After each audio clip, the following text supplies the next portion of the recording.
You write the code, it runs perfectly on your laptop. You push it to staging and everything breaks. Wrong Python version, wrong library, wrong operating system assumptions. This problem has been killing developer productivity for decades. Docker and containers are the industry answer. And understanding how they actually work, not just how to use them, will make you a far better engineer. So in this video, we are going to go deep.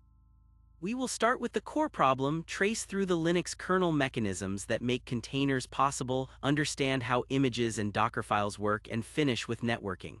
Let us get into it. The problem that containers solve is called environment drift. Every developer machine is slightly different. Every server is slightly different. And software depends on the exact version of Python, the exact version of OpenSSL, the exact version of every system library. When those versions do not match, code breaks in ways that are extremely hard to debug. The classic symptom is, it works on my machine. The fix is not to standardize every machine in your organization. That is impossible. The fix is to ship the environment along with your code. That is what a container does. A container is, at its core, a regular Linux process, but it is a process that thinks it is alone on the machine. It has its own file system, its own network interface, its own hostname, and its own view of running processes. From inside the container, it looks like a fresh operating system. From outside, it is just a process the kernel is running. No virtual machine, no hypervisor, just a process with walls around it. And those walls are built from two Linux kernel features, namespaces and cgroups. Namespaces are the isolation mechanism. Linux has 6 types. The PID namespace gives the container its own process tree starting at PID 1. The net namespace gives it its own network stack with its own IP address. The MNT namespace gives it its own file system view using a technique called overlay file systems. The UTS namespace gives it its own hostname. The IPC namespace isolates semaphores and shared memory.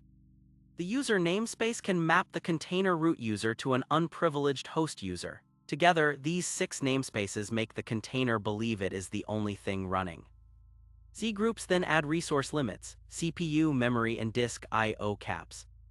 Docker image is a stack of read-only file system layers. Every line in a Dockerfile that modifies the file system creates a new layer. The from instruction creates a base layer from an existing image. A run instruction that installs packages creates another layer on top. A copy instruction adds your source code as another layer. When you run a container, Docker adds one thin writable layer on top of that read-only stack. This is called copy on write.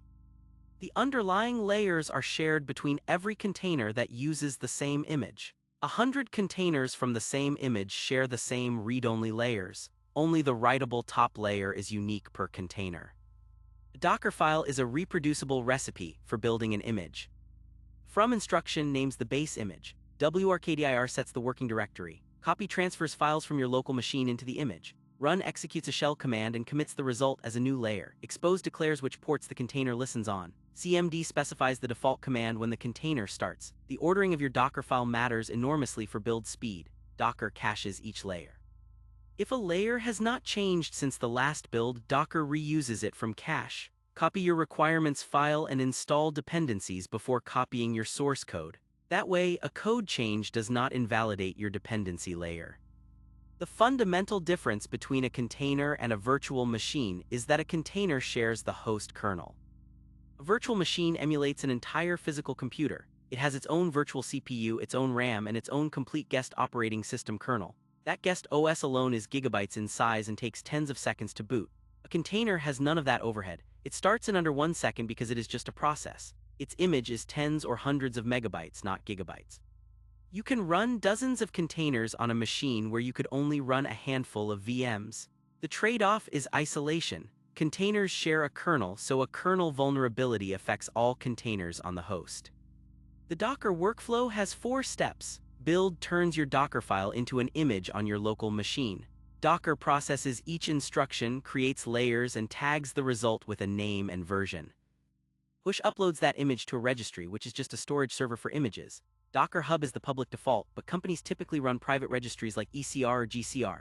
Pull downloads an image from a registry to any host that needs it. Because images are layered, only the layers not already present on that host are downloaded. Run creates a container from an image. Docker allocates namespaces, mounts the image layers, and starts your process. The container runs until that process exits. Container networking uses Linux virtual Ethernet pairs and IP routing. By default, Docker creates a bridge network on the host. Each container gets a virtual Ethernet interface connected to that bridge. The bridge acts like a virtual switch, routing packets between containers on the same host. Docker also sets up NAT rules, so containers can reach the internet through the host IP. Port mapping exposes specific container ports on the host network. When you run -p8080:80, Docker adds an IP tables rule redirecting traffic from host port 8080 to the container port 80. Docker Compose creates user-defined bridge networks where containers can reach each other by container name using Docker's built-in DNS resolver. Thanks for watching.